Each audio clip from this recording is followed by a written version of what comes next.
To say that the last week has been a process would probably be the understatement of the year. Tell you all about it coming up on Ride with Kev.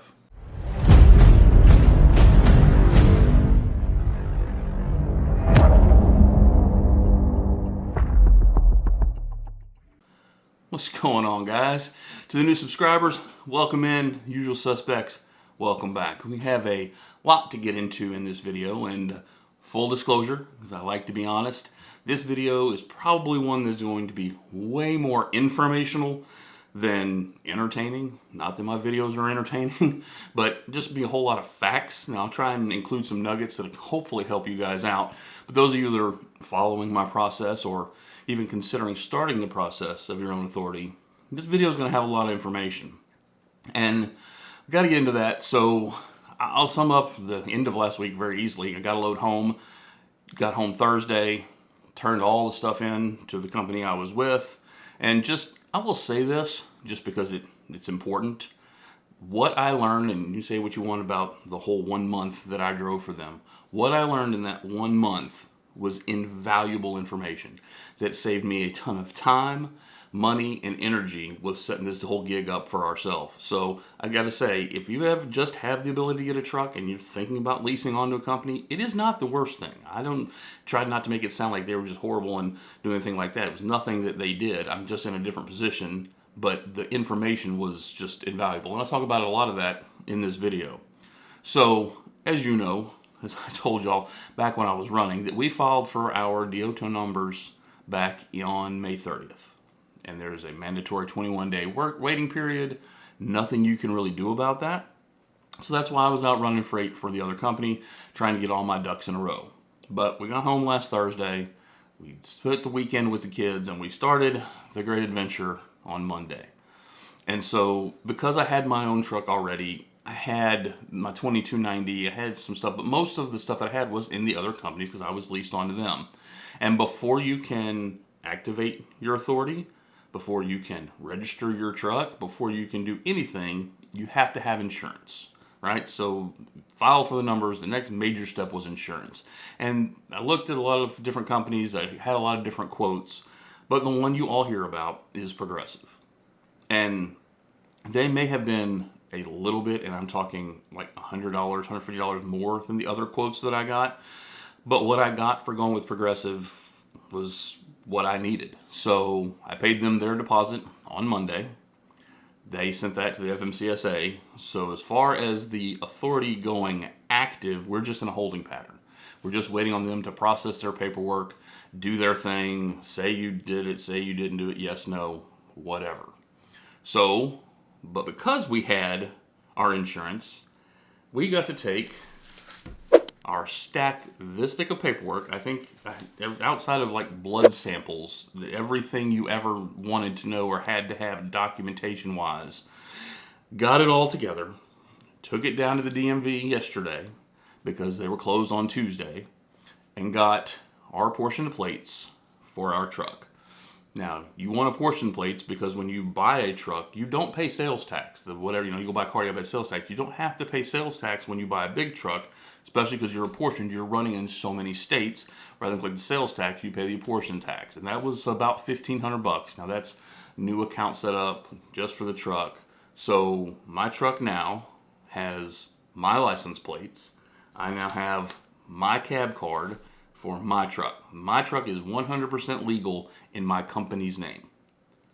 Ish. Right? So we're waiting on the FMCSA. We went and got our truck legal. We're done, right?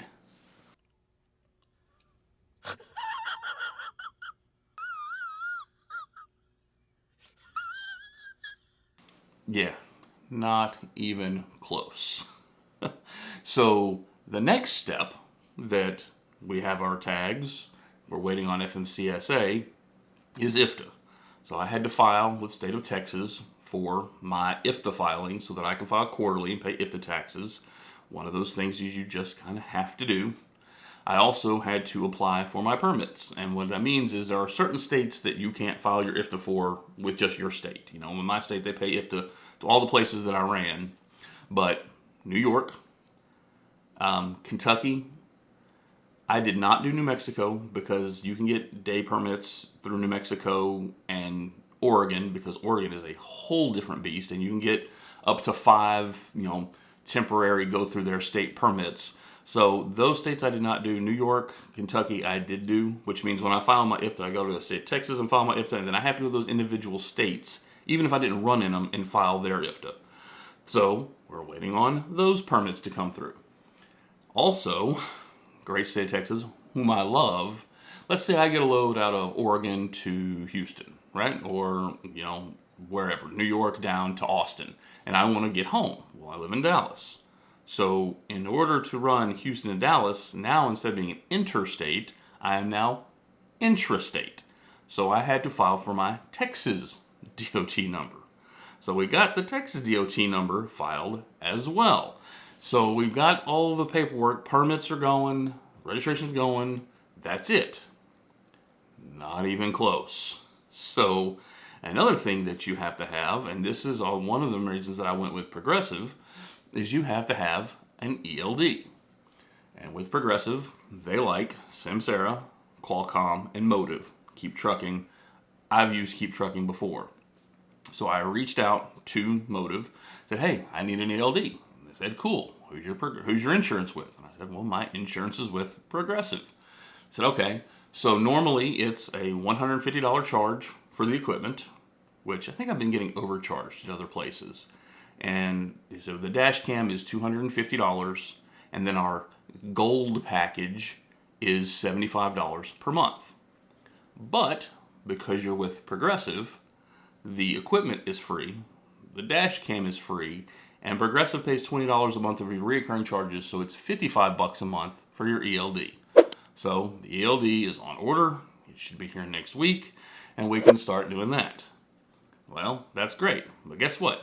You got to be able to put fuel in the truck. Okay. Well, one of the things that I discovered with that other company is, back up a little bit, is I have to get paid for my loads. Now, here are your options as an owner-operator when you're trying to get paid for a load. You can run the load for JB Hunt. Finish the load with JB Hunt, file their paperwork, they'll process it, it goes to their billing, they'll cut you a check, and sometimes 2, 3, 4 weeks later, if they're a good company, even longer if they're not, they'll cut you a check for the load that you ran.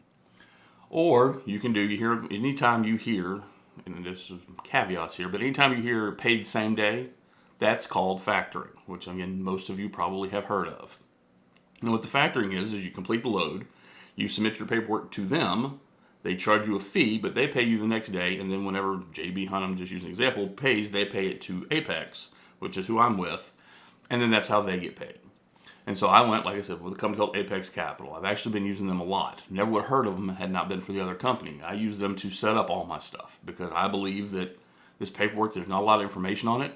So I will pay you to get it done right and get it done quickly. So I'm using Apex Capital for my factoring. But because Apex Capital is a factoring, they also do a fuel card, which I use my other company. Now, because I'm factoring with them, I got a free, no credit check, blah, blah, blah, $2,500 fuel line of credit, which is great, but that's not actually the reason I went with them for fuel, because I'm just a one-truck operation. I'm entitled to 0 fuel discounts. I mean, I guess I could go get a Love's card or, a Pilot, and try and get 10, 15 cents a gallon. But because I'm with Apex and they are so big and I'm using their fuel card, I'm actually getting their fuel discount. So when I was in New York, I was saving over $1 a gallon with Apex. Not a sponsored ad, just saying. And in Denton, right by my house, the TA that I go to, I think the pump price was like $3.92, $3.95, something like that, and I was paying $2.99 with Apex. So my company has a fuel card. We have an ELD in the mail. We're waiting on our permits to come in the mail. We're waiting on FMCSA to do their thing in the mail. And a lot of checks in the mail, a lot of sitting around waiting. But I also activated my pre-pass. And I went with Best Pass because I have them here somewhere. Just running for that 1 month, I got toll bills from everywhere. And so rather than trying to go to the New York website and, I was on I-80 having to stop at the booth and pay cash. Don't want to do that. So I went with, most of you guys have it or have heard of it, Best Pass. So Best Pass is the company that I have set up. Again, there was a deposit for that. So I'm waiting on that to come in the mail. So what our hope and prayer is that by the end of next week, we will have everything in. We'll have our IPTA stickers, our ELD, our fuel card, our Best Pass, our permits, and we will be 100% ready to go, hopefully by the end of next week. And then we'll be done. No. Then I have to register with all the brokers. But as you know, the following Tuesday is 4th of July. So we're going to be home at least through the 4th of July because I've got to get all this paperwork in. I have good old Amazon binders that I've had to create, truck binders, all the stuff behind the scenes that you don't have to deal with as a lease operator, lease purchase operator, even a leased on operator. In most places, they just give you the binder. Here's your permits, have fun. I'm going to, hey, I need a permit. Here's a binder. And all that is on me now. And it has been a learning curve. But it's all in the works. It's all coming together. Nobody's waiting on me right now. That is the most fantastic part of this. I'm just waiting on everybody else, government agencies, to do their job. So that brings us to our biggest hurdle that has actually been the hardest one, and that's called buying a trailer. And man, I wish there was somebody else that could do this for me because I've tried almost like buying the truck. I don't really want to do it on Facebook because you don't know maintenance, you don't know the people. I'm going to give you a check and hope I get it. Just no. So I'm trying to find reputable dealers, reputable, sources to buy my trailer from, to buy my flatbed trailer from. Yeah. Yep. Still got to buy all my securing equipment, got to buy a toolbox, and got to buy a trailer. But do I get a 53-foot trailer? Do I get a drop deck trailer? Do I get just a 48-foot trailer? Do I get, go with a Mack trailer? Do you just get the first Fontaine? I mean, there are so many things that go into just the trailer that has literally consumed my time while I'm waiting. So we've got to get a trailer bought and get it registered and get it added to our insurance. And so it has been amazing the amount that I have learned. The good news is I only have to do this once. Everything is kind of, now that it's kind of set up, now that I've gone through the pulling my hair out phase, our authority is set up.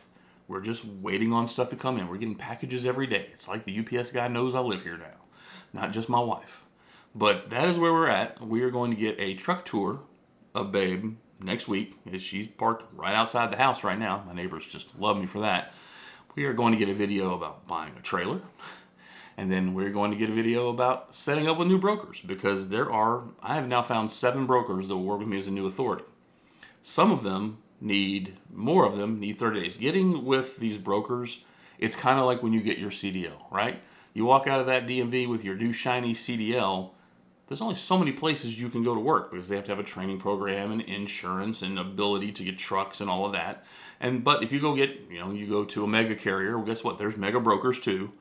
And you get that 6 months of experience or 3 months of experience. Now you go look at your resume and say, hey, you need this experience. You get a year, get 2 years. And so if my authority gets active next week, even while I'm buying a trailer and waiting through holidays, I'm getting age on my authority. So we're kind of hitting this thing really good as far as that goes. We're going to be able to just kind of hit the ground running. I mean, we've found some good brokers that will work with us and some more that we're just chomping at the bit to go to work for. But that's where we're at. I just want to give you an update. We are in paperwork just up to our eyeballs, but it's part of the process. Nobody said becoming your dreams and realities was easy. I see why a lot of people don't do this. They don't want this headache, but if you can power through what I'm powering through for the last week of just sitting here by the computer and printing and calling and all of that, you'll have your own truck, your own trailer, with your own authority, hauling 100% of your loads. So we'll get you on the next one. When you guys an update. God bless, and let's get rolling.